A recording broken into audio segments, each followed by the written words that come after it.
So first question, what does Coop mean to me? What doesn't Coop mean to me?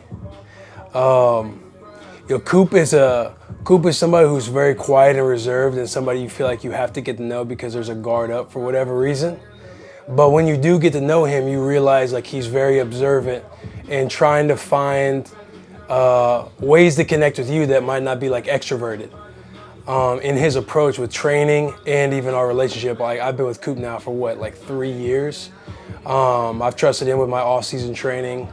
I've trusted him with, maintaining shape while I continue to play every year in season. And the thing I really enjoy and respected about Coop the most, and when I knew that he was somebody that I could count on and always talk to and ask questions, because he doesn't always have the answers, and he'll tell you that. So he's very straightforward, and he's very real about everything, about what he knows and what he doesn't know. But one thing he does do is he doesn't get done working when he's done working with you. He takes his work home. He finds answers, whether it's on the internet, whether it's on apps, Instagram, YouTube, it doesn't matter, phone calls. He's always trying to find answers for you so he can bring something better to the table the next day. And that's why I feel like I've always got along with Coop, is because he's never came across as a know-it-all person. He's somebody who's very smart and knowledgeable with his craft. And he goes the extra mile in trying to find answers that he doesn't know. So that is, Coop, that is what you mean to me, brother. The pre-draft process for me, man, I didn't get invited to the combine. That sucked. And so, I had to put all my focus in the pro day. So I did all my training at the University of Nebraska. The university offered pre-combine training, and our strength coach there at the time, that staff, they wanted to train guys. So fortunately, we had to set up in an environment that was built for our success at pro day. So my pre-draft process was simple, man. It was pro day. I was a low-round preferred free agent guy trying to scrap and just get an opportunity.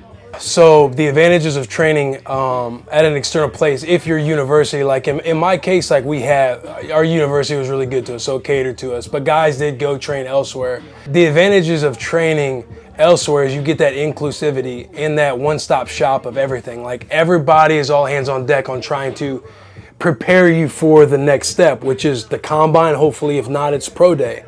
And training at a place like X3 here is you have the PT, you have nutrition, you have recovery stuff, you have the training, you have all the things you need to be successful. You have all the resources you need to be successful.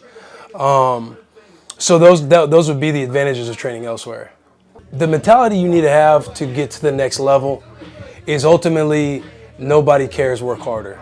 Legit. Like you need to know what you want to accomplish, whether that's I want to be drafted, and you don't have control over that. You need to have all of your aspirations and ambitions. For me, my approach was this.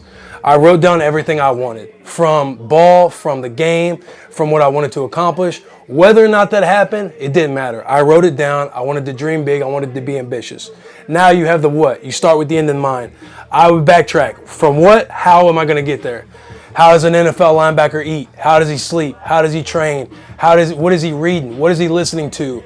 What mentors does he have in his life? What things are you doing from a curiosity standpoint to attain that next goal? Because that's what it comes down to. And again, it's nobody gives a fuck what is happening to you, around you. Life isn't happening to you, it's for you. It's a dumb little cliche you should take on.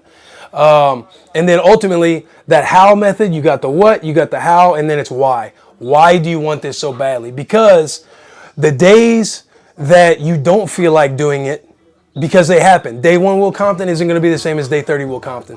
So all this stuff that's written down in front of me, the what, the process, and why, that why is what's going to get you over those hurdles, those bumps. One day you might be bitching back and forth with your coach. One day somebody might be rubbing you the wrong way, whether it's a friend group or relationship, something externally going on outside of you wanting to focus on ball. Because guess what? The world doesn't revolve around you. Everybody else has their own shit going on too, and it's going to hit you at some point, and it's going to build up. But that why is what's going to get you over that hump, and what's going to continue to wake you up every morning to that alarm clock. It's fucking hard to do. And most of the time, 90% of the time, you're going to get told no. I didn't get drafted. I was, fourth. I'm talking about myself from my experience, but all to tell you is you're not going to get your fucking way most of the time. So it's all about how do you pivot? How do you figure out how to do the next thing? Stay to the process. And then why do you want that so bad? Because that's what's going to help you block out the noise and focus on the task at hand. That's the. That's it. That's the advice. It's the mentality. It's that be a fucking wolf mentality. It's that people who, you know, gravitate towards Kobe Bryant, the Mamba mentality. Everything you see and read about and see, like, the resources are in abundance now. Like, the advice is, how can you be resourceful? Because the resources are everywhere. It doesn't matter. Some guys are going to get invited to the pretty spots, the Exos of the world, the LAs, the Miamis, the Arizonas, the this. Why would you want to come to Nashville, Tennessee in the winter, or go up north for the winter months and train, or train in some garage in the winter months? Because it doesn't matter the environment you're in. All that matters is the environment you built in here, and that is how can you be resourceful. If you got the equipment, you got the four walls, and you got the right people talking to you, it doesn't fucking matter what else is, you know, the sunshine, this, that, the seasonal this, the seasonal that. It just doesn't fucking matter. What matters is what you want to accomplish, how you're going to get there, and why do you want it. And I know I just went back to that whole spiel, but that's the game. That is the game. That would be my advice. Resources are in abundance, especially now in 2023. How can you be resourceful? And how can you not give a fuck about the shit that doesn't matter? And how can you focus on what you're trying to accomplish? Period. Period.